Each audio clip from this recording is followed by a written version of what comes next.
by the level of cooperation and commitment. And let me just take 1 minute to say why I think raising standards is so critically important. I think where we've had a low bar in far too many states, including the state that I come from Illinois, I've said this repeatedly, that we're in fact lying to children. We're telling children they're on track to being successful when in fact they're not.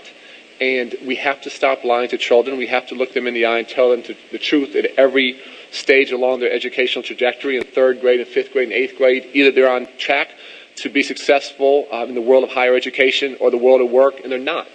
And right now, we have not had those honest conversations. We have those conversations with students and with their parents and with their teachers. We can work much harder during the school day and after school and over the summers to help students hit that high bar. But right now, in too many places, we haven't had those honest conversations. So common college and career-ready standards is a big deal. Secondly, from a lifetime of working with children in disadvantaged communities in Chicago, what I've seen consistently is that when you raise the bar, when you ask more, and when you engage students, they actually do better. And I think there's still some fear that if we raise standards, students will do worse. I promise you that as we raise the bar, students will more than meet us halfway. In fact, when we dummy down standards, when we don't challenge them, when we don't engage them, that's why we have a dropout rate that approaches 30%.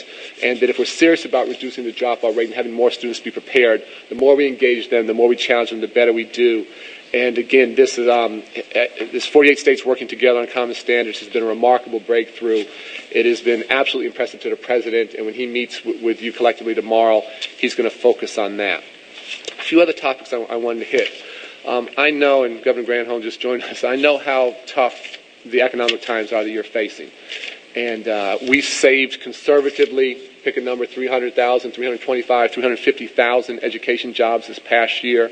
I am very, very concerned about layoffs going into next school year starting in September. Good superintendents are going to start sending out pink slips in March and April, like a month from now, as they start to plan for their budgets. That's the position I would have been in where I'm still in Chicago. So I want to fight together and fight with you to do what we can to continue to save and preserve jobs. I think where class sizes go from 28 to 34 and where we lay off counselors and social workers and librarians, that's not good for anybody.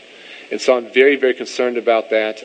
I will say if we're successful in getting a jobs bill that talks about public sector jobs and education jobs, that's going to have to be supported on a bipartisan basis. That's got to be something that governors collectively speak with one voice, and that's the only chance we have of this happening. So I'd just put that on the radar of the NGA and for you guys to have your own internal conversations. But I worry about literally hundreds of thousands of jobs being lost this fall, and that to me would clearly be a step backwards for children. It would be a step backwards for the economy. And as we try and get dramatically better, push for this transformational change, that's not a direction we want to go in. There's a bill that's passed the House that's gone before the Senate, the SAFRA bill on higher education. This would remove subsidies to banks, invest that money into students, as much as $87 billion to make higher education much more affordable, and to make almost a $10 billion investment in early childhood education. It's being debated as we speak. I appreciate the House's leadership so much, and I'm very hopeful and confident the Senate will support that effort. If we're able to break through on that, what we could do is dramatically increase the accessibility and affordability of higher education. And at a time when going to college has never been more important, it's never been more expensive, and as you guys are living every day, our nation's families have never been under more financial duress. And the chance to put tens of billions of dollars behind this without going back to taxpayers for more money, I think is a game changer. It's really sort of a once-in-a-generation opportunity. So that's one we're going to continue to watch very, very closely. Governor, you asked about, or mentioned, both of you mentioned Race to the Top. And I want to assure people we're going to continue to absolutely stay on schedule. I think that surprises people that we're actually on schedule. And let me just walk that through quickly for you. We're going to announce the finalists next week, the week of March 1st. And so we'll be bringing finalists in for interviews. And I'm much less interested in fancy PowerPoint presentations than I am in having the peer reviewers, the review committee, look people in the eye and check people's capacity, check people's commitment, and check their courage. And so we will make those announcements next week. We'll do a series of interviews with finalists. Those that don't get in this first round, we obviously want, I'll come back in the second round. The winners of the first round will be announced in April. And we're first week in April, so we're keeping to these time frames as we set out to do. The second round application will be due June 1st, and so if folks don't get in the first round, we hope and expect them to come right back and apply in the second round. Those grants for the second round will go out in September. And as you know, we've asked in the FY11 budget for an additional $1.35 billion, which would be basically a race to the top round 3. And we'd be working on that in the new calendar year. And so we're going to very much continue to push very hard for transformational change. We want to invest unprecedented resources in those states that can help to drive that national conversation and be an example. We hope those winners in the first round will not just do a great job individually, but will work together and build a sense of collaboration to drive this national conversation, and we hope the second round of winners will join them, and the third round will join them. And again, the level of change we've seen already before spend a dollar has been remarkable. What's gotten much less press, but is coming right behind this, is School Improvement Grants, SIG. The SIG money is going to go out on a formula basis to states around March 15th, so in the next month. And what this money, again, Race to the Top is $4 billion. This is $3.5 billion. It's a huge amount of money. And what we're looking to do is to transform those bottom schools in your state. So don't take the 99% of your schools. Think about that bottom 1%, however you want to define it in your state. Those schools that, despite the hard work, despite the best of intentions, things simply aren't working for children. And we're not giving students a chance to graduate and to be successful. And what we want you to do is use this money to think about how you dramatically change the opportunity structure for children in those schools, and to do it with a real sense of urgency. A couple of thoughts on SIG. This money you can apply to us for a waiver and extend funding through September 2011. So I want to be really clear. In this first year, as we talk about transformational change in these turnaround schools, we want to do this very, very well. And so I've talked about, as a country, doing the bottom 1% of schools each year, turning them around, transforming them. That would be 1,000 schools a year.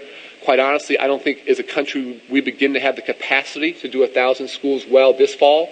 So whether it ends up being 256 or 387 or whatever the number it is, I'm much more interested in quality than quantity. And as you guys get the money on a formula basis through the state boards, as you compete it out, don't feel you have to spend it all right away. And again, we'd love to see you get in this game. Turn around whatever number of schools you really believe you have the capacity to do well, and then each year start to get in the turnaround business so that we can get to that point of doing about 1,000 schools each year. And think about what it takes. For me, it's a couple things. It's getting the best talent into the communities that haven't had that talent historically, be it rural or inner city urban. Great teachers, great principals are the game changers. And whether it's paying those phenomenal teachers, pick a number, 10 grand more, 20 grand more to go into those schools, whether it's paying a great principal, 25 grand more, 50 grand more, whatever it takes, whether it's going to school 11, 12 months out of the year, 9 hours a day, how are we going to absolutely change the opportunity structure? And you're going to have more resources than you've ever had to do this. What I've always heard about is, well, we'd love to do this, but we don't have the money.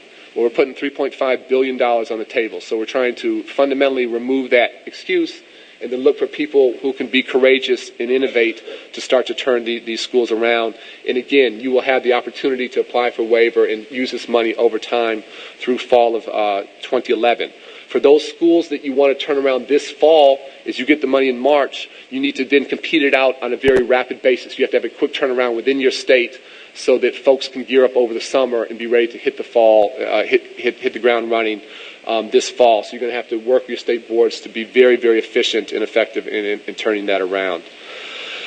On ESEA, and let me sort of back up. One other thing on SAFRA that I forgot to say. Where's Stacy Jordan? Stacy Jordan from my staff is here. If you could stand up, Stacy. One thing that we'll get you this week is, if the SAFRA bill passes, the amount of money coming to your state in Pell Grants and the number of students you're going to be able to serve, additional students, are staggeringly high numbers. And one thing we'll get out to you this week for every state is, if this passes, what you were able to do in terms of Pell Grants in the 08-09 year and what you'd be able to do in the 11-12 year. And Stacy will get that information out to you. Any other information, anything you need, please reach out directly to Stacy. We think of you guys as hugely important customers of ours and just sort of one-stop shopping. So rather than calling 50 numbers, Stacy and her team have, I think, been unbelievably responsive. And so we'll get that out to you just so you understand the facts and why we're fighting so hard on this. On ESEA reauthorization that both of you mentioned, we think we have an extraordinary